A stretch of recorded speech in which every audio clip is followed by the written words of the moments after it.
বারান্দায় বসে সন্ধে নামা দেখছিল আরুষি। এই সময়টা তার বেশ ভালো লাগে। মানুষজন, পাখ পাখালি সবাই ঘরমুখ। জীবন তথা জীবিকা নির্বাহের কাজ শেষ করে সকলেই ফিরে চলেছে ঘরের টানে।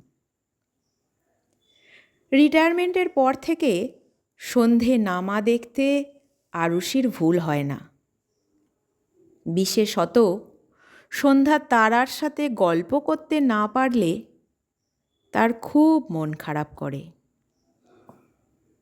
আরুষির যেন মনে হয় এই তো সেদিনের কথা।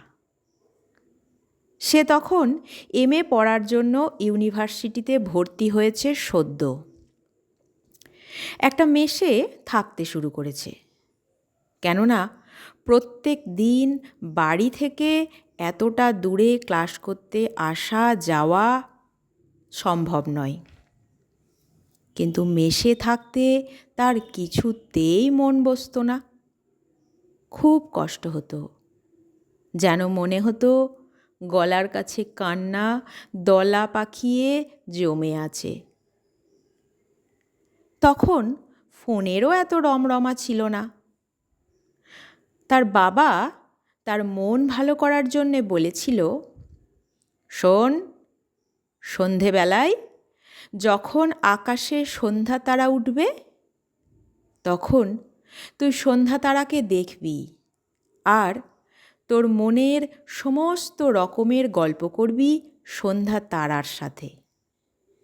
আমিও তখন বাড়ি থেকে সন্ধ্যা তারার সাথে গল্প করব, দেখব, আর আমাদের দুজনের কথা সন্ধ্যা তারা দুজনের কাছে ঠিক পৌঁছে দেবে।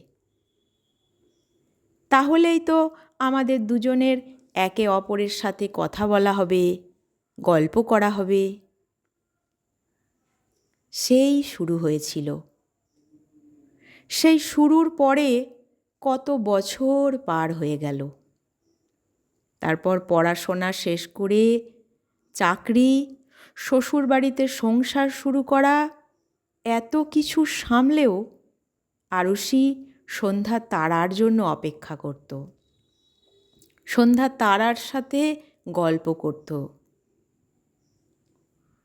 তখন মাঝে মাঝেই কাজের চাপে মিস হয়ে যেত। কিন্তু তার বাবা পৃথিবী ছেড়ে চলে যাবার পর সে এ কাজ এক দিনের জন্য মিস করে না। বরং আকাশ কোনো দিন মেঘলা থাকলে গল্প করতে না পারার দুঃখে তার মনটাও মেঘলা হয়ে যায়। আজও বারান্দায় বসে সন্ধে নামা দেখছিল আরুষি, আর সন্ধ্যা তারার জন্যে অপেক্ষা করছিল। কখন আসবে সন্ধ্যা তারা, কখন হবে সারা দিনের গল্প, সারা দিনের মনের অন্তরের অন্তঃস্থলে কত রকমের অনুভবের উদয় বিলয়ের গল্প।